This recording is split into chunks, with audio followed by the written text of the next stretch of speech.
തമിഴ്നാട്ടിൽ ഹൈന്ദവ കുടുംബത്തിൽ ജനിച്ച ഒരു സഹോദരൻ. അദ്ദേഹം അമ്പലത്തിലെ പൂജാരിയായിരുന്നു. ഒരിക്കൽ അദ്ദേഹത്തിന് വലിയൊരു മാനസാന്തരമുണ്ടായി. യേശുവിനെ തന്റെ ദൈവമായി അദ്ദേഹം സ്വീകരിച്ചു. പരിശുദ്ധ കത്തോലിക്ക സഭയിൽ ചേർന്നു.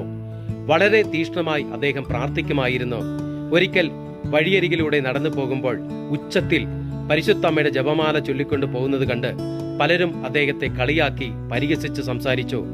മാത്രമല്ല, അദ്ദേഹത്തിന്റെ ജീവിത പങ്കാളിയെ വിളിച്ചിട്ട് നിന്റെ ഭർത്താവിന് എന്തോ പ്രശ്നമുണ്ട്, ഒരു മെന്റൽ ഡോക്ടറിനെ കാണിക്കണമെന്ന് പറഞ്ഞ് കളിയാക്കി. അതൊന്നും അദ്ദേഹത്തിന്റെ വിശ്വാസത്തെ തളർത്തിയില്ല. ഈശോയ്ക്ക് വേണ്ടി നിലകൊണ്ടു. ഇന്ന് കേരളത്തിലും കേരളത്തിന് പുറത്തും അദ്ദേഹം ഈശോയുടെ സുവിശേഷം പ്രഘോഷിച്ച് അനേക ആത്മാക്കളെ നേടിക്കൊണ്ടിരിക്കുകയാണ്.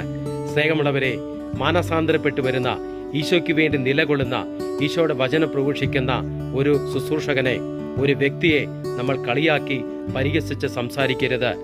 ഇങ്ങനെ സംസാരിക്കുന്ന വ്യക്തികളോട് ഈശോ പറയുന്നു, വിശുദ്ധ മത്തായിയുടെ സുവിശേഷം 23-ാം അധ്യായം 13-ാം തിരുവചനം, കപടനാട്യക്കാരായ ഫരിസയരെ, നിയമജ്ഞരെ, നിങ്ങൾക്ക് ദുരിതം, മനുഷ്യരുടെ മുൻപിൽ നിങ്ങൾ സ്വർഗരാജ്യം അടച്ചു കളയുന്നു. ആമേൻ.